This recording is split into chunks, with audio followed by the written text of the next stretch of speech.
Hey there, it's Tankerl, and this here is the Sony Ericsson Xperia Play. This is also known as the PlayStation phone. So this is not final hardware or software, but I got my hands on it for a little bit of time, and I wanted to show you what it's like and share with you all the goodness and love. So I'm going to give you a walk around of this phone and compare it to some other devices so you get a feel for what it looks like. So before I start, I said this is not final hardware or software. Let me just turn it on so you can see what it's like.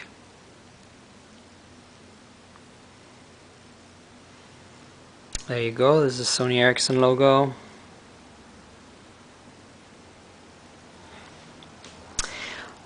There are a number of things, a number of issues with the firmware on this particular unit. Specifically, there is no Wi-Fi working, although there is Wi-Fi in there, it's just not working. GPS seems to be a little iffy. This supports only 3G in Europe and Asia, so in the US here we're stuck with Edge. I've got, it's an unlocked phone GSM, so I've got an AT&T SIM card in there. So there you go, it's pretty much booted. You can see it's nice and snappy. This is a front screen, this is what it looks like. This is what the app tray looks like. Actually, it slides side to side. I keep forgetting. This is gingerbread, but it's skinned slightly differently using the Sony Ericsson's own custom skin. Let's see. These two buttons here are actually inverted, so the menu and the home keys are backwards. So if I hit home, I get to the menu. And I can show you, let's see here, about phone. You can see that it's running Android 2.3 Gingerbread. So, and then of course, there's a number of apps on here, like this PlayStation app, which really don't do anything right now because they don't have a back end to communicate with. And I don't think it's going to be called PlayStation Pocket. And there, I just got a message, I guess. There's no content, so this is where you would select games and download games and stuff. Now, I did a full reset on this unit. As you can see, it's changing color just like a PlayStation would. I've wiped this unit clean, so there's nothing installed on here by default. From what I gather, if you install emulators and like the PS1 emulator or the Game Boy Advance emulator, these buttons all work, but these touch analog pads don't work. You need to use the Android NDK to get access to these and to program for them. But these buttons all work, so you can map these and play like some legacy games. Now I don't have anything installed. This is what the slide light looks like in the back. And basically, I mean, this is it. There's a camera. It works quite well. Quality is really good. As you can see, it's a standard Android interface, and possibly when it launches, it will have a custom UI. There's also a front-facing camera. Let me show you this quickly. I believe it's this setting here. So there you can see me now. It's a little VGA camera up here somewhere. There, down there. And switch that back. You get all the trimmings. This is a 4-inch wide VGA 800 by 480 screen. You can see my notification tray. We're on AT&T right now. We've only got Edge. Let's see if I can focus. There you go. As you can see, it's still not focusing, but here. You can see now we're on Edge. 5-bar signal. Yeah, so this is the Xperia Play from Sony Ericsson in prototype, well, not prototype, but pre-release form. So let me just quickly walk you on the outside here. Let me actually dismiss the tray, lock the keyboard, and start with the top. So here's that VGA front-facing camera with the Sony Ericsson logo. There's some sensors here for brightness and all that. And on top here you have a power button. If it'll focus, very shiny phone. And there we go, power button. Nothing else on top. On the left hand side you get the headphone jack. 3.5mm standard headphone jack. You have a USB, micro USB charge port. The bottom, you have a little latch to put your finger to release the battery cover. I'll show that in a second. And on the right hand side is where it's all the business. The shoulder buttons, there's two of them. So if you hold it, you play like this. Here are the two shoulder buttons. And there's a volume rocker here, up and down.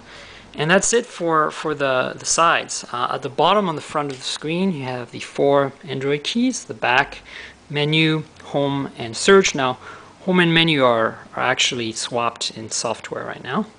And then, here you have the Ericsson, Sony Ericsson logo, the Xperia logo. You see it's a fingerprint magnet.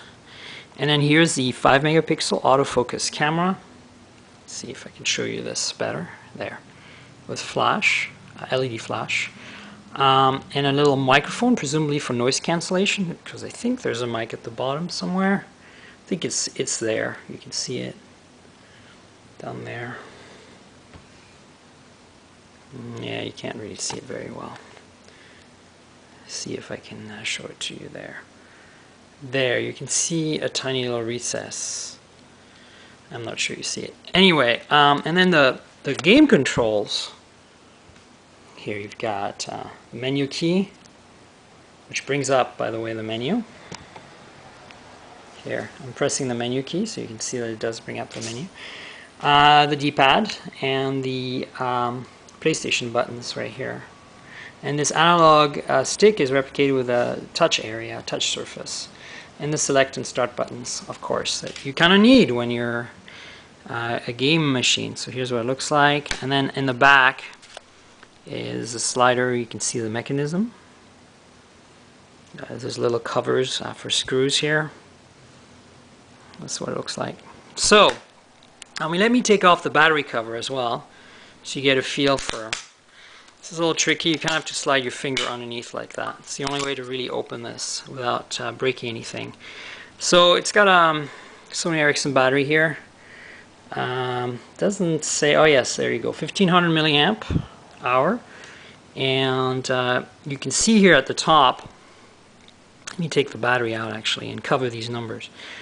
So there's a, the usual label here, but a bunch of antennas and stuff, and then here is a micro SD card slot. Here's the micro SD card. I just pulled it out a little. There, I pulled it out completely actually. And then underneath, it's kind of hard to pull, but here's a SIM slot. Now, it's not using a micro SIM. I have my own AT&T SIM in an adapter here. Okay, so do not panic. This is not micro SIM. The phone doesn't take micro SIMs. So here's the SIM card back in, and the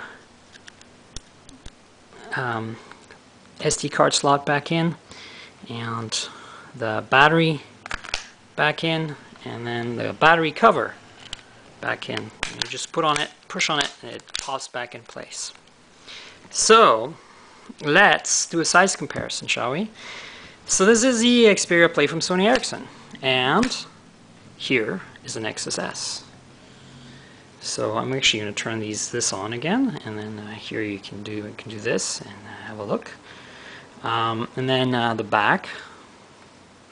And so thickness-wise, you can see that the Xperia Play is not a super thin phone by any means, but it is a gamer phone, and it's nice to have something substantial to hang on when you're playing. Now, also, remember that the Nexus S has a curved display, so it does look and feel a little thicker than it really is in the end. So this is still booting here. Let's see if we can get to the home screen for kind of LCD comparison. Should be popping up any second now. It does boot pretty quickly usually. There we go. There's the Android logo again. And, this is joining Gingerbread as well, but just plain up Gingerbread. Same size display. This is a Super AMOLED. I believe that the Sony Ericsson Xperia Play is a LCD display. So here we go. And just, for the sake of, there we go. We get a relatively decent comparison here. Actually, probably not, since, yeah, that's better. Since, the blue background is kind of better there. You get a feel for things. See if it'll focus ever. There we go.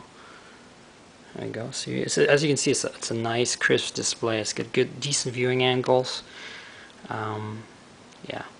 Now let's compare it with another known entity, which is the iPhone 4. So let me just put this to sleep. This is an iPhone 4. There you are. And then here is the back. There you are. And then the thickness, obviously, this is not going to be this is going to be a no-brainer, right? Because the iPhone's going to win because it's not a gamer phone. Well, arguably, you can play a lot of games on the iPhone, but it's not. It doesn't have dedicated game controls. You can see the thickness here of the Xperia Play. And then display-wise, well, obviously the iPhone has an IPS display. I seem to have some notifications here I need to dismiss, so hang on one second. Display-wise, you know, this is what we got here. Obviously, the Xperia Play has a much larger 4-inch display, but it's not as high-res as the iPhone display. And a close-up, perhaps, if this will focus. There we go. Get a feel for it. And so I'm going to shut this guy down so you can guys see the shutdown sequence. It's not really that exciting. It's just standard Android at this point. There's no mixed, there's some customizations in the UI, but that's pretty much it. So, anyway, this is the Sony Ericsson Xperia Play. I hope you enjoyed this video. Cheers.